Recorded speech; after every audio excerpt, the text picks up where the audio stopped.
और हमारे यहाँ हमारे भारतवर्ष में भगवती के जिन जिन भक्तों ने जैसा जैसा दर्शन किया वैसी वैसी मूर्ति मां की स्थापित की गई है। राजस्थान के डूंगरपुर में बहुत प्राचीन घटना है, हजारों वर्ष पुरानी। एक बार भगवती दुर्गा आई और भगवती दुर्गा अपने संसार में अपने भक्तों का समाचार लेने के लिए आई। तो भगवती ने एक बुढ़िया का रूप धारण कर लिया और उस बूढ़ी माई का रूप धारण करके मां उस डूंगरपुर गांव के गली कूचे से गुजर रही थी। उसी समय किसी महिला ने चावल का गरम माड़ जो होता है ना, वो ऊपर छत पर से फेंक दिया, जानकर नहीं अनजाने में, और वो दुर्गा भगवती जो बूढ़ी माई के रूप में थी उनके शरीर पर गिर पड़ा। अब चिल्लाने लगी, हाय मैं जल गई, हाय मैं जल गई। और दौड़ती हुई चिल्लाती हुई एक कुम्हारन के यहां पहुंची, कुम्हारन की झोपड़ी में पहुंची। कुम्हारन ने देखा भगवती को, उस बूढ़ी माई को, तो दया आई, हाय मैं जल रही हूं, मेरे ऊपर किसी ने गरम माड़ फेंक दिया। तो दयावश कुम्हारन ने क्या किया, उसके घर में मटका में बांसी जल रखा हुआ था, मटके में बांसी जल बहुत ठंडा होता है, उससे उसने उस बूढ़ी माई को स्नान करा दिया। स्नान कराने के बाद में उस बूढ़ी माई के तन का ताप थोड़ा शांत हुआ।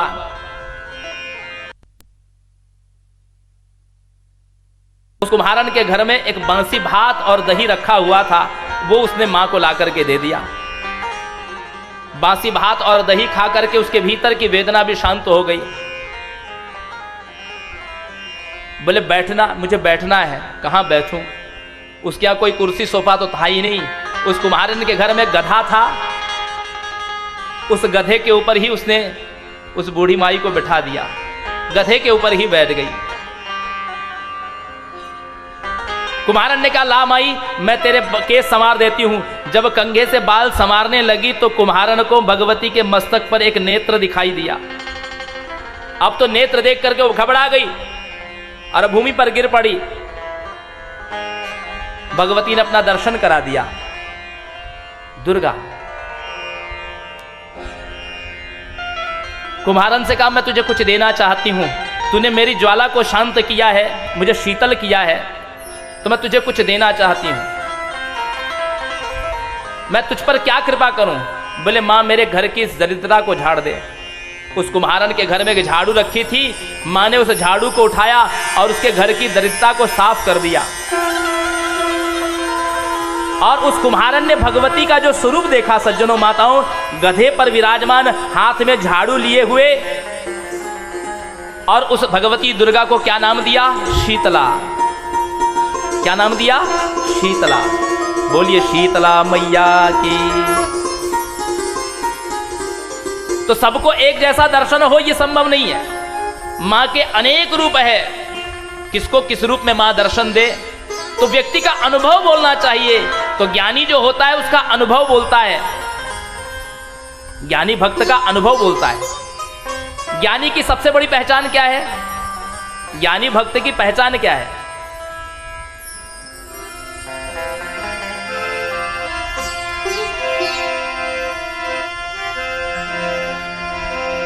निरपेक्षम मुनिम शांतम निर्वैरम समदर्शनम अनुव्रजाम्यहम नित्यं पूययत्यंघ्रिरेणुभिः।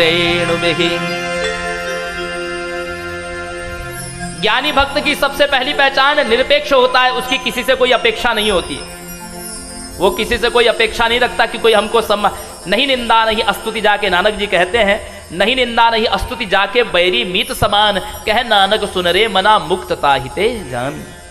जिसके लिए निंदा और स्तुति प्रशंसा एक जैसी है, जिसके लिए शत्रु और मित्र एक जैसा है, उसको समझना चाहिए कि वो मुक्त आत्मा है। किसी की प्रशंसा से वो रिश्ता नहीं और किसी की निंदा से वो हताश नहीं होता। तो निरपेक्ष भाव से रहने वाला ये ज्ञानी भक्त का पहला लक्षण निरपेक्ष। दूसरा मुनिम, अर्थात भीतर में मनन करने वाला, कम बोले और चिंतन अधिक करे, मनन अधिक करे। शांतम, तीसरा लक्षण है वो शांत रहता है, बाहर से भी और भीतर से भी। चौथा निर्वैरम, वो किसी से कोई शत्रुता नहीं रखता। और पांचवा लक्षण समदर्शनम, वो सब में समानता देखता है। जैसे भगवान की मूर्ति में भी भगवान को देखे, अपने माता पिता में भी ईश्वर का दर्शन करे, गुरुजनों में, संतों में भी, और बाहरी मनुष्यों में भी भगवान को देखे। इतना ही नहीं, जैसे गौ माता को देखे वैसे ही बकरी को भी देखे, कुत्ते को भी देखे, शूकर को भी देखे, सब जीवों में वो देखे। नामदेव जी गंगोत्री से जल लिए और पद यात्रा करके रामेश्वरम चढ़ाने जा रहे हैं। सज्जनों माताओं, गंगोत्री का जल, शास्त्र कहता है जो गंगा जल आन चढ़ा ही सो सायुज मुक्ति नर पाई। पहले आज की जैसी सुविधा तो थी नहीं कि हवाई जहाज से आप चले जाएं, दिल्ली से डायरेक्ट चेन्नई चले जाएं गंगा जल लेकर के। पहले तो पदयात्रा ही हुआ करती थी। क्षमा करिए, एकनाथ जी, महाराष्ट्र के संत हुए एकनाथ जी। तो एकनाथ जी जल लेकर के गंगोत्री से पद यात्रा करते हुए रामेश्वरम जा रहे हैं और रामेश्वरम पहुंचने वाले हैं। मार्ग में उनको एक गधा दिखाई दिया जो गर्मी का दिन था, प्यास से मर रहा था। और विचार करिए, उन्होंने जो गंगोत्री से जो गंगा जल उठाया था उस मरते हुए गधे के मुख में डाल दिया। उस मरते हुए गधे के मुख में डाल दिया वो जल जो भगवान रामेश्वर पर चढ़ाना था। ऐसा क्यों किया? करुणावश किया, मूर्खतावश किया, दया से किया? किस लिए किया ऐसा? वो इसलिए किया कि वो सब में भगवान का दर्शन करते थे। नामदेव जी के जीवन में एक विलक्षण घटना घटी। नासिक में गोदावरी के समीप कुंभ का मेला था। संत समाज बैठा था, भोजन परोसा गया। भक्त भगवान को भुग तुम ही निवेदित भोजन करई, भगवान को पहले ही निवेदन करते हैं। क्या कहते हैं? त्वदीयम वस्तु गोविंद तुभ्यमेव समर्पय गृहाण सुमुखो भूत्वा प्रसीद परमेश्वर। कि हे हरि, आपकी दी हुई वस्तु आपको मैं अर्पण कर रहा हूं, मेरे सन्मुख प्रकट होकर के इसको ग्रहण करिए। यह भाव होता है इस मंत्र का। और उसी समय कुत्ता आया और नामदेव जी के पत्तल में से रोटी लेकर के जाने लगा, भागने लगा। और नामदेव जी उसके पीछे घी की कटोरी लेकर के दौड़ने लगे। तो संतों को लगा कि देखो बेचारे प्राणी के मुख से रोटी छीनने जा रहे हैं। तो उन्होंने आवाज लगाई, अरे सुनिए नामदेव जी, आपको दूसरी रोटी मिल जाएगी, उस बेचारे को खाने दीजिए। तो नामदेव जी ने कहा, नहीं ऐसी बात नहीं है, मेरा हरि कुत्ते के रूप में आ गया। मैंने उनको पुकारा था तो कुत्ते के रूप में आया है, लेकिन देखो सूखी रोटी खाने जा रहा है तो मैं घी लगाने जा रहा हूं। ये भाव है, ये भाव है समदर्शनम। आप तब तक अपने आप को ज्ञानी नहीं मान सकते जब तक आप सब में भगवान का दर्शन नहीं कर रहे। जब आपको सब में भगवती नजर आने लगे तब समझ लीजिए कि अब आपकी भक्ति पुष्ट हो गई है। रामकृष्ण परमहंस एक ऐसे भगवती के उपासक हैं सज्जनों माताओं कि जिनको स्वयं रजो धर्म होता था। जो स्त्रियों को होता है वो रजो धर्म रामकृष्ण परमहंस जी को होता था। मां सन्मुख बात किया करती थी, सब में उनको भगवती ही दिखाई देती है, सब में केवल भगवती दिखाई देती। एक बार तो बंगाल का एक कामार पुकुर करके ग्राम है जहां पर रामकृष्ण परमहंस जी का जन्म हुआ। और इनके जो बड़े भाई थे, रामकृष्ण परमहंस जी जब गांव में थे तो मिट्टी की भगवती की मूर्ति बनाना और दिन रात बस कई वृक्ष से पुष्प तोड़ के लाना, कई फल तोड़ के लाना, भगवती की पूजा करना। लोग इनको पागल कहते, गांव के जो बच्चे इनको चिढ़ाते थे। और इनके जो बड़े भाई थे वो अच्छे कर्मकांडी थे। तो जो कलकत्ता का जो काली घाट मंदिर है हुगली के तट पर, गंगा जी के तट पर, तो वहां पर ये इनके बड़े भाई पुजारी थे। और उस समय पंडों का बड़ा वहां पर बोलबाला अभी भी है।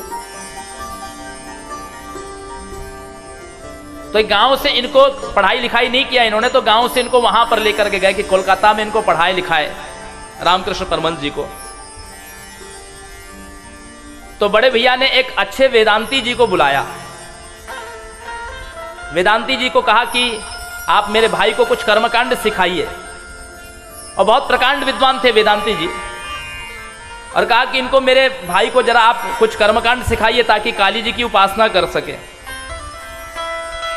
वेदांती जी जो कुछ सिखाते ना, जितने मंत्र पढ़ाते, और मंत्र पढ़ाने के बाद में जब इनको बोलते हैं कि तुमने क्या पढ़ा बताओ, तो परमहंस जी बस कितना ही कहते हैं, माँ माँ माँ माँ। अब कई दिन बीत गए, वेदांती जी को बड़ा क्रोध आया। वेदांती जी ने कहा कि देखो मैं इतने दिन से तुमको वेद मंत्र पढ़ा रहा हूं और तुम बस ये एक ही शब्द कहते हो, माँ माँ। वेदांती जी ने कहा देखो अब मैं तुमको पढ़ाऊंगा नहीं, क्योंकि तुम्हारा ध्यान है ही नहीं पढ़ाई में।